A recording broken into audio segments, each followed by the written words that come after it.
Bonjour, je m'appelle Bastien Hubert, je suis ingénieur consultant chez Extia, où je suis arrivé en 2018 sur un poste de développeur full stack. Je me suis spécialisé ensuite dans l'éco-conception de services numériques pour aujourd'hui porter l'offre dédiée à ce sujet-là, l'offre Ethics, avec Marie-Hélène Kaminski.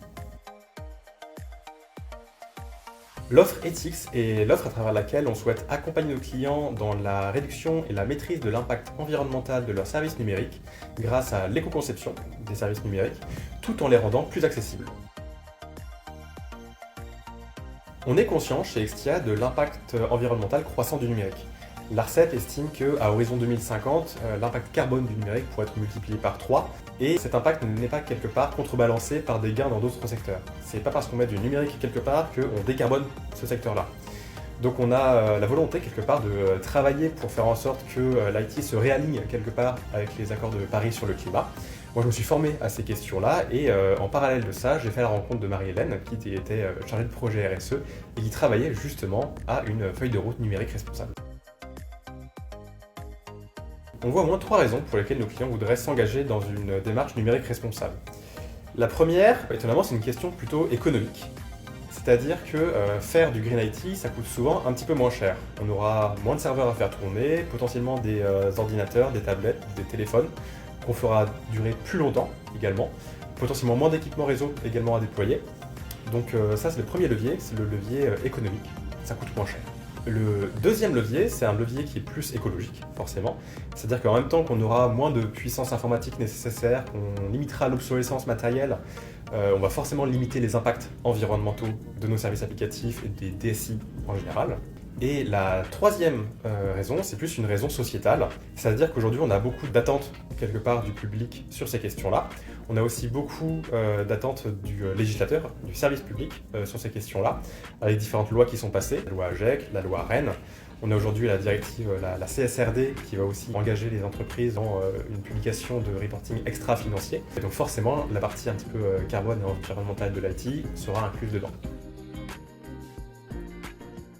L'éco-conception de services numériques, c'est la démarche à travers laquelle on souhaite limiter l'impact environnemental de nos services numériques tout au long de leur cycle de vie. C'est-à-dire que dès la conception, on va essayer de cerner le juste besoin pour ne pas embarquer trop de fonctionnalités, trop surcharger nos services, éviter d'avoir des fonctionnalités inutiles. Pendant le développement, on va essayer d'adopter des bonnes pratiques de développement, de codage efficient, on va dire. Et ensuite, lors de l'hébergement, on va également essayer de minimiser la quantité de ressources d'un point de vue serveur qui seront nécessaires et avoir aussi un plan de décommissionnement du service quand il ne sera plus utilisé.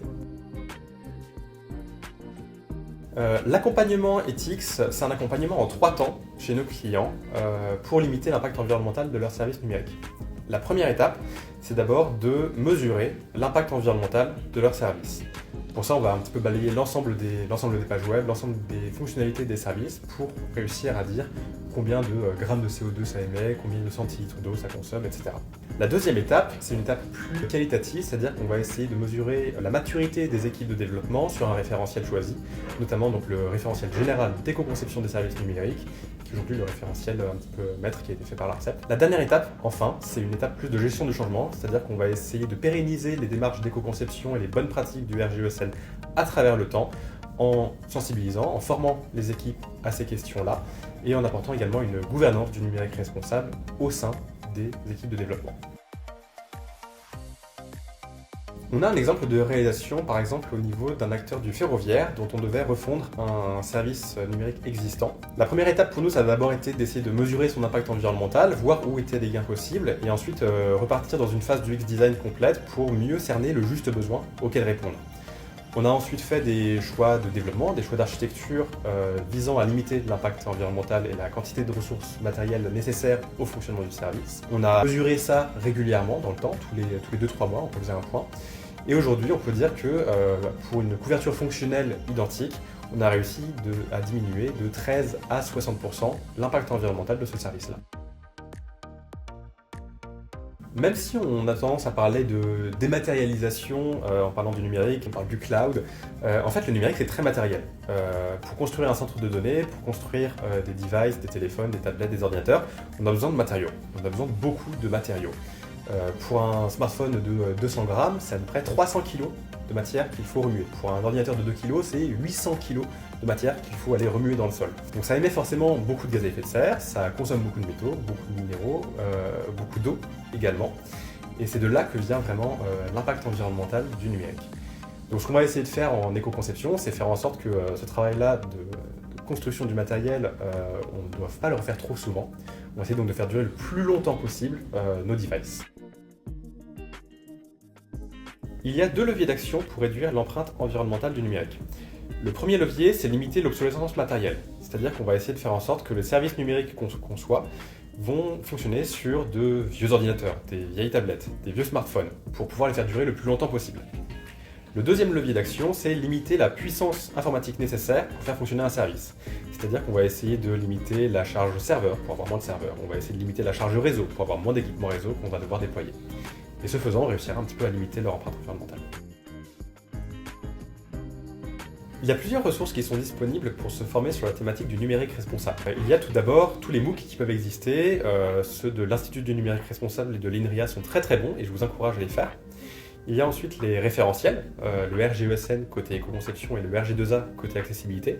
Enfin, si vous êtes plus courageuses et courageux, il y a également tous les rapports qui sont produits par l'ARCEP sur l'impact environnemental du numérique en France, toutes les RCP qui sont produites par l'ADEME également, qui sont très intéressantes, et plein de sites comme impactco2.fr par exemple.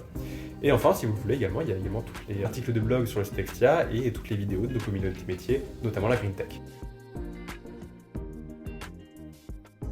Si je pouvais remonter le temps pour essayer de limiter l'impact environnemental du numérique, j'irais voir Gordon Moore lorsqu'il commençait un petit peu à travailler sur le sujet et qu'il établissait la loi de Moore, pour lui dire un petit peu de lever le pied, de ne pas chercher forcément à doubler la puissance des processeurs tous les 2 ans, mais plutôt le faire tous les 5 ans, tous les 10 ans.